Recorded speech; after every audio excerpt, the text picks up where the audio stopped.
새벽 5시 30분, 영등포의 낡은 아파트 단지 위로 푸르스름한 새벽빛이 내려앉습니다. 74세 이명자 씨의 몸은 알람도 없이 그 시간에 맞춰 깨어납니다. 삐걱거리는 관절 마디마다 30년 참모 생활의 훈장이 새겨져 있지요. 그녀는 조용히 거실로 나옵니다. 아들 현우와 며느리 혜진, 그리고 두 손주가 깨지 않도록 발소리를 죽이는 것이 이 집에서의 첫 번째 규칙입니다. 복도의 낡은 장판은 영자 씨의 발걸음을 기억하는 듯 소리 없이 눌립니다. 부엌에 들어서자 손이 저절로 움직입니다. 멸치 한 줌을 집어 물에 담그고 쌀을 씻기 시작합니다. 영자 씨는 평생 불 앞에서 살았습니다. 종가집의 섯을 퍼런 참모로 시작해 이제는 아들 집의 그림자 요리사가 되었지요. 물에 잠긴 쌀알들이 하얗게 부풀어 오르는 모습을 바라보며 그녀는 생각합니다. 언제부터였을까요? 자신의 손맛이 가족의 기쁨이 아니라 의무가 되어버린 것이. 가스레인지에 불이 붙습니다. 파란 불꽃이 냄비 밑을 할자 올라가고 이윽고 고슬고슬한 밥 냄새가 집안을 채웁니다. 그 순간만큼은 영자 씨도 자신이 이 집에 필요한 사람이라고 느끼지만 밥상 위에 그녀의 자리는 없습니다. 어머니, 식사하세요. 며느리 혜진이 먼저 일어나 식탁에 앉습니다. 영자 씨가 차려놓은 밥상을 보며 젓가락을 집어듭니다. 감사의 말은 없습니다. 혜진의 얼굴에는 피곤함만 가득합니다. 곧 아들 현우가 셔츠 단추를 채우며 나옵니다. 엄마, 오늘 일찍 나가봐야 돼. 밥 좀 빨리 먹어야겠어. 현우는 서둘러 밥을 입에 넣습니다. 씹는 동작이 기계적입니다. 맛을 음미하는 것이 아니라 연료를 채우는 중입니다. 영자 씨는 싱크대 구석에 서서 그 모습을 지켜봅니다. 가족들이 웃으며 식사할 때 그녀는 식어버린 국을 들이킵니다. 손주 서아가 졸린 눈을 비비며 나옵니다. 할머니, 배고파요. 그래, 우리 서아, 금방 줄게. 영자 씨의 얼굴에 처음으로 미소가 번집니다. 서아의 밥그릇에 정성껏 밥을 푸고 김을 잘게 부서 얹어줍니다. 하지만 혜진이 끼어듭니다. 어머니, 오늘 서아 학원 가기 전에 먹일 간식은 좀 가볍게 해주세요. 저번에 해주신 건 애가 너무 배불러 하더라고요. 목소리는 정중합니다. 하지만 차갑습니다. 감사함보다는 당연함이, 따뜻함보다는 평가가 담긴 어조입니다. 영자 씨는 그저 고개를 끄덕입니다. 그래, 가볍게 해주마. 가족들이 밥을 다 먹고 일어섭니다. 현우는 가방을 들고 현관으로 향합니다. 혜진은 서아의 등교 준비를 시킵니다. 아무도 영자 씨를 돌아보지 않습니다. 그녀는 식탁에 남겨진 빈 그릇들을 모읍니다. 김치 국물이 흘러내린 자리를 행주로 닦습니다. 설거지를 하며 영자 씨는 창밖을 봅니다. 아파트 단지 사이로 아침 햇살이 비집고 들어옵니다. 출근하는 사람들이 분주히 움직입니다. 저마다 자신의 삶을 살아가고 있습니다. 그런데 자신은 어떤가요? 언제부터 이명자가 아니라 누군가의 어머니로만 살아온 걸까요? 내가 조금만 더 고생하면 자식들이 편하겠지. 그 생각 하나로 버텨온 세월이 어느덧 10년입니다. 아들 가족과 함께 살기 시작한 그날부터 지금까지 매일 아침 5시 30분에 일어나 밥을 짓고 밤 11시에 마지막 설거지를 끝내는 살. 그 사이에 자신을 위한 시간은 단 1시간도 없었습니다. 거울 앞에 섭니다. 구부정한 등, 굵어진 손마디, 깊게 패인 주름. 거울 속 영자 씨의 모습은 점점 투명해져 갑니다. 마치 이 집에서 조금씩 지워지고 있는 것만 같습니다. 영자 씨는 다시 부엌으로 돌아갑니다. 냉장고 문을 열고 저녁 재료를 확인합니다. 오늘은 무엇을 해줄까요? 현우가 좋아하는 갈비찜일까요? 혜진이 요청한 연어구이일까요? 손이 익숙하게 재료를 꺼냅니다. 하지만 문득 이런 생각이 듭니다.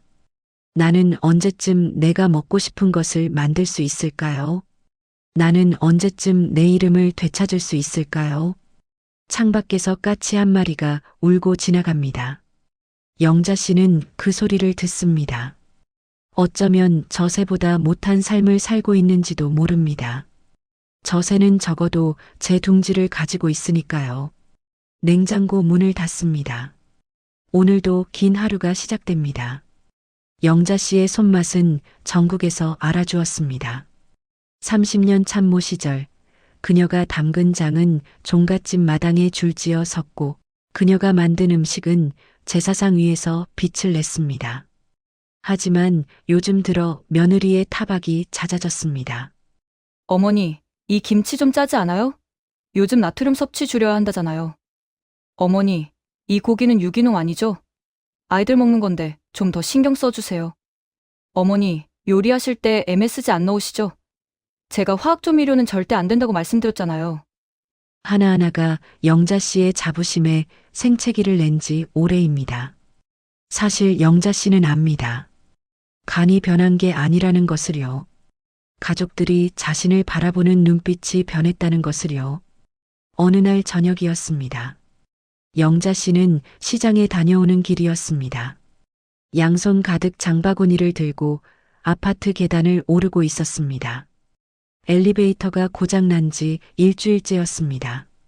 3층까지 올라가는데 숨이 턱까지 찹니다. 두 번째 계단 참에서였습니다. 발을 헛디뎠습니다. 장바구니가 쏟아지며 무와 배추가 계단을 굴러 내려갑니다. 영자 씨는 손잡이를 붙들고 간신히 주저앉았습니다. 무릎이 욱신거립니다. 허리에서 찌릿한 통증이 올라옵니다. 괜찮으세요? 아래층 젊은 여자가 올라와 채소를 주워 담아줍니다. 영자 씨는 겨우 미소를 지어 보입니다. 고맙습니다. 괜찮아요. 하지만 괜찮지 않았습니다. 집에 도착해 장을 내려놓고 나니 온몸이 후들거렸습니다. 등 한쪽이 화끈거리기 시작했습니다. 며칠 전부터 따끔거리던 자리였습니다. 옷을 걷어 올려 보니 붉은 반점들이 띠를 두른 듯 올라와 있었습니다. 대상포진이었습니다.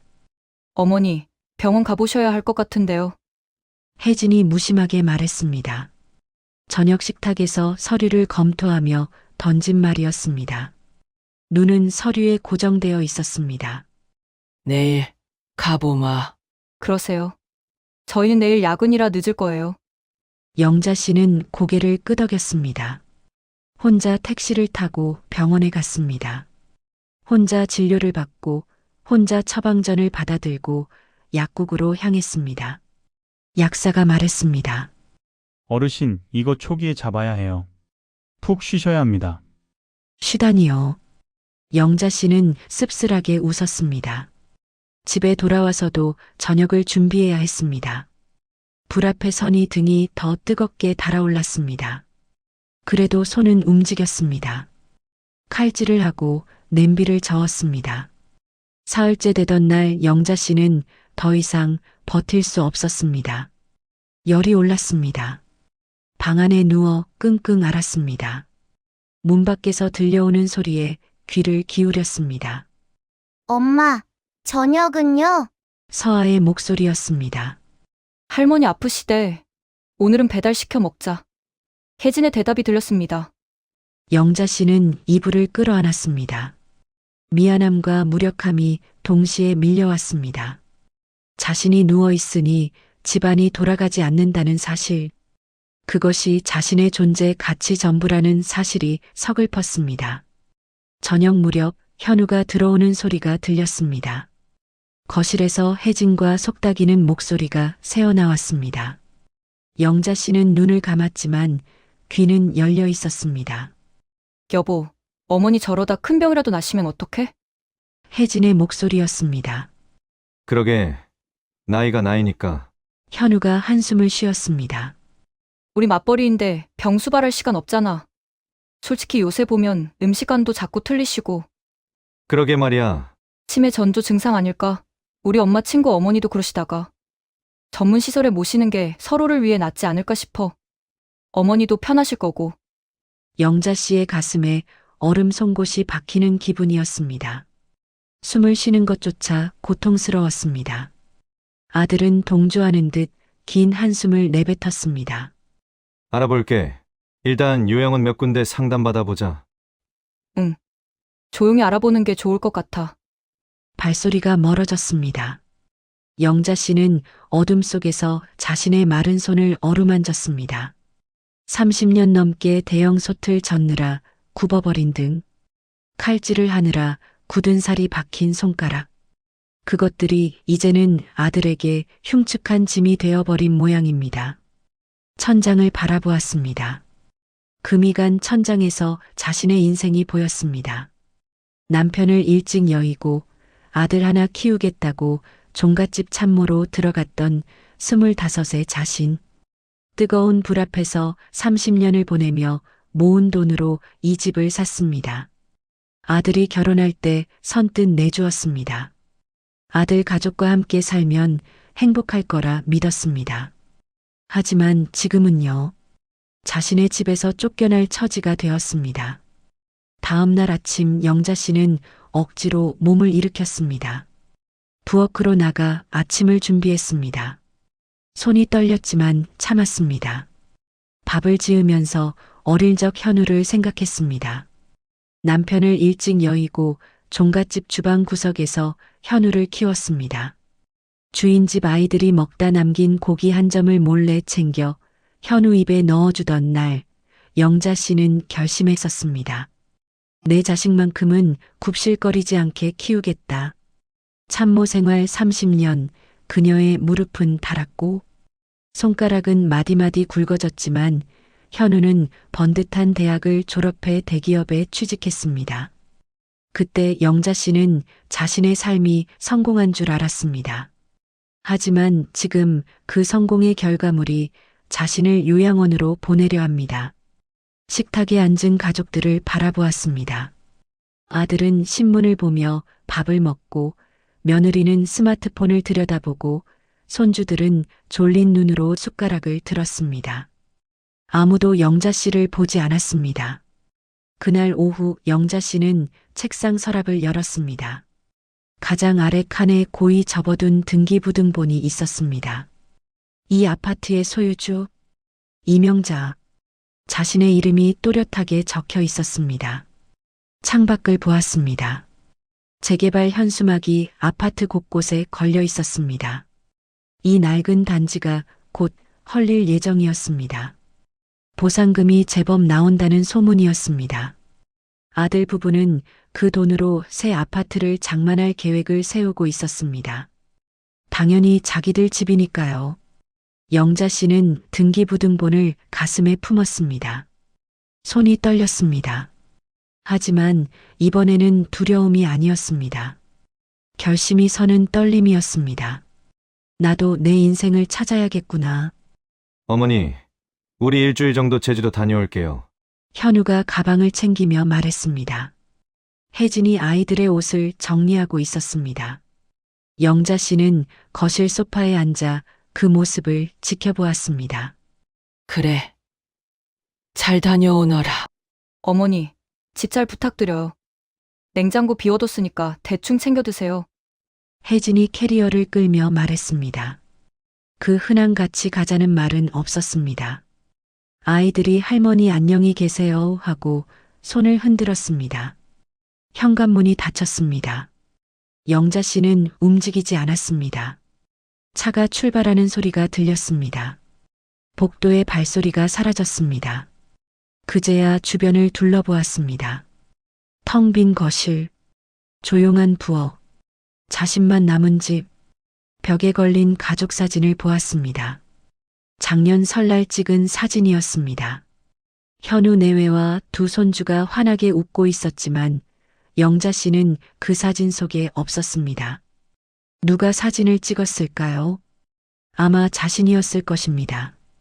셔터를 누르는 손, 프레임 밖의 존재, 그날 밤 영자 씨는 결심했습니다. 그래, 너희가 나를 지웠으니 나도 나를 지워주마. 다음 날 아침 영자 씨는 부동산에 전화를 걸었습니다. 중개인이 오후에 방문하기로 했습니다. 재개발 대상 지역이라 금방 나갈 겁니다. 중개인의 말에 영자 씨는 서류를 펼쳤습니다. 금매로 해주세요. 하나하나 서명했습니다. 볼펜을 쥔 손에 힘이 들어갔습니다. 자신의 이름을 쓰는 것이 이토록 떨리는 일인지 몰랐습니다. 중개인이 떠난 후 영자 씨는 부엌으로 향했습니다. 싱크대 옆 선반에 놓인 항아리들을 바라보았습니다. 30년 된 시간장 항아리. 혜진이 그토록 탐내던 것이었습니다. 영자 씨는 항아리 뚜껑을 열었습니다. 진한 간장 냄새가 코를 찔렀습니다. 국자로 한 바가지 떠서 싱크대에 부었습니다. 검은 액체가 하수구로 흘러내려갔습니다. 평생을 바쳐 지켜온 이명자만의 맛이 하수구로 사라졌습니다. 이상하게도 마음이 가벼웠습니다. 짐을 정리하며 영자 씨는 아들의 어릴 적 일기장을 발견했습니다. 우리 엄마는 세상에서 밥을 제일 잘한다. 나중에 내가 돈 많이 벌어서 엄마를 공주님처럼 해줄 거다. 영자 씨는 일기장을 가슴에 안고 한참을 울었습니다. 그 아이는 어디로 가고 낯선 어른만 남았을까요? 사진과 일기장은 큰 상자에 담아 아들에게 남겨두기로 했습니다. 일주일째 되던 날 매수자가 나타났습니다.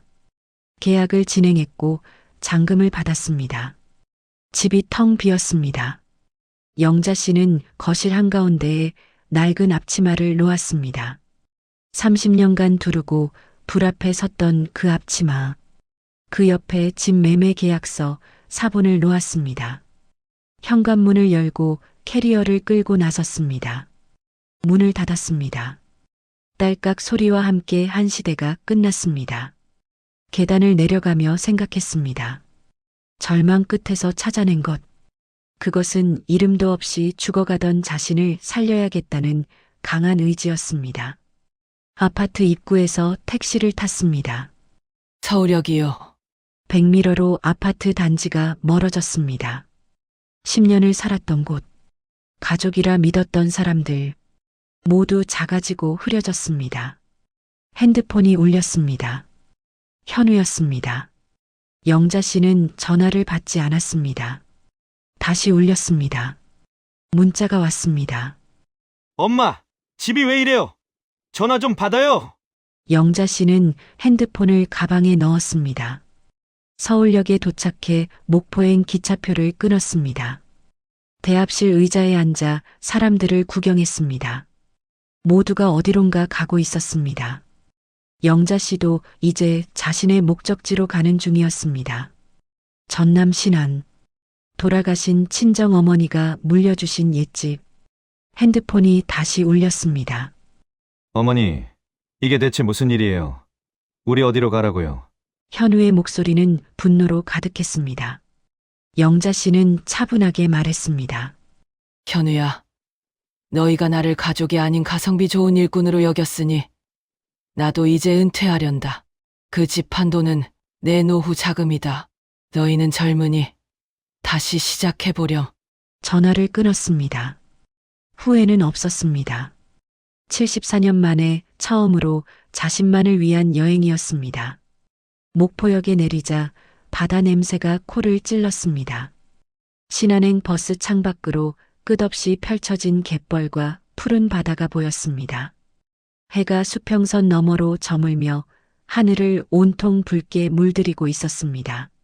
서울 아파트 부엌 창문 너머로는 단 한 번도 온전히 보지 못했던 장엄한 노을이었습니다.